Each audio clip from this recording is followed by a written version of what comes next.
Radio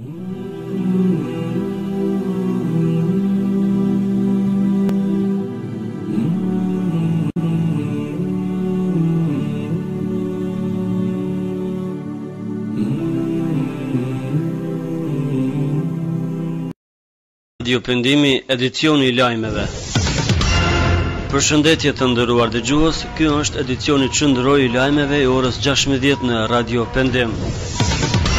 Veçojmë titujt kryesor të këtij edicioni.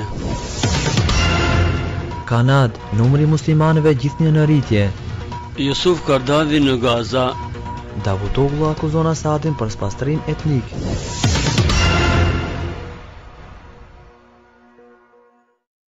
Lajmet nga Kosova. Antarësimi në Interpol motiv shtesë për luftën e krimit të organizuar. Kryeministri Hashim Thaçi ka kërkuar që Kosova të antarësohet në mekanizma ndërkombëtare të sigurisë duke përfshirë Interpolin. Kryeministri ka thënë se mospranimi në këto mekanizma po ja vështirëson Kosovës luftimin e krimit të organizuar.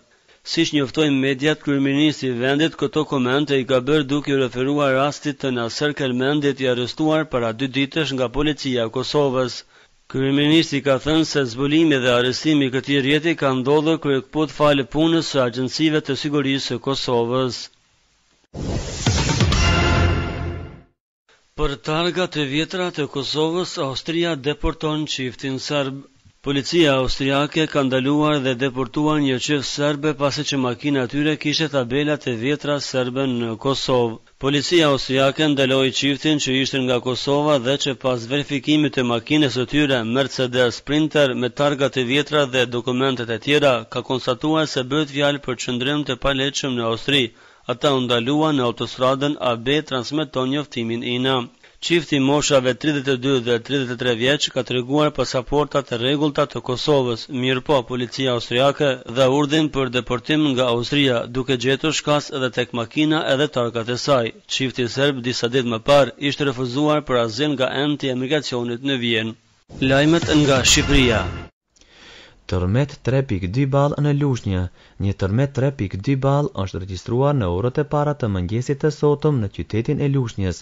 Sipas Institutit Seizmologjik Shqiptar, lëkundet janë shënuar rreth orës 2:30 të së enjtes dhe epicendra ka qenë në zgjan të Lushnjës, vetëm 1 kilometra larg nga qyteti.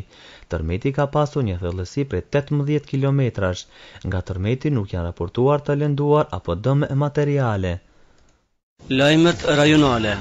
Zhdukën 3 shtetas hungarez në Ohër. Siç bëhet e ditur, 3 hungarezët po pushonin në autokampin Gradish në Ohër.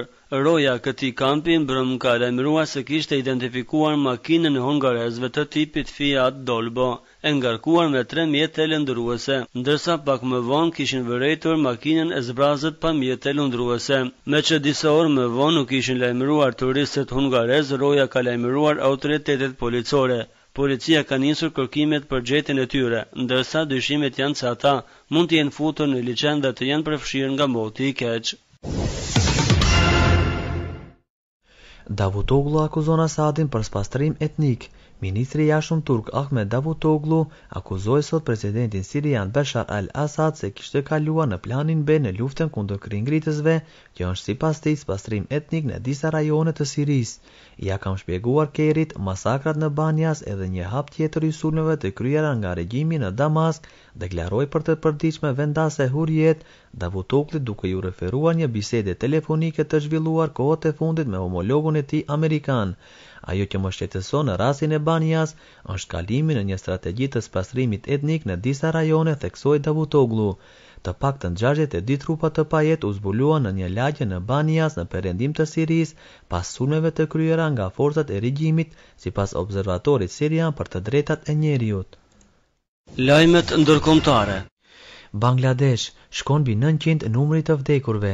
Bilanci I aksidentit më të rënd industrial në Bangladesh tejkaloi tashmë 900 të vdekur, njoftuan pak më parë burimet ushtarake pas gjetjes së 10 trupave të tjerë të pajet në rranojat e ndërtesës së shembër të sektorit të tekstileve, që u rrëzua 2 javë më parë në afërsitë të kryeqytetit Dhaka.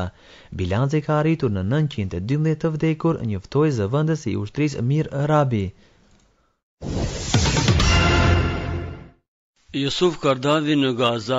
Dietari i shuar musliman Jusuf Kardavi filloi dje një vizitë në Gaza, zonë kjo e qeverisur nga Hamasi e që është në kufim me Egjiptin. Kardavi, i cili është shtetasi i Katarit dhe është afër me vëllazërinë muslimane, mbërriti në territorin e Gazës rreth orës 21:30. Sheikh Kardavi kryesoi një delegacion prej 50 myftënish nga 14 vende dhe u përshëndet nga kryeministri i qeverisë së Hamasit Ismail Haniyeh.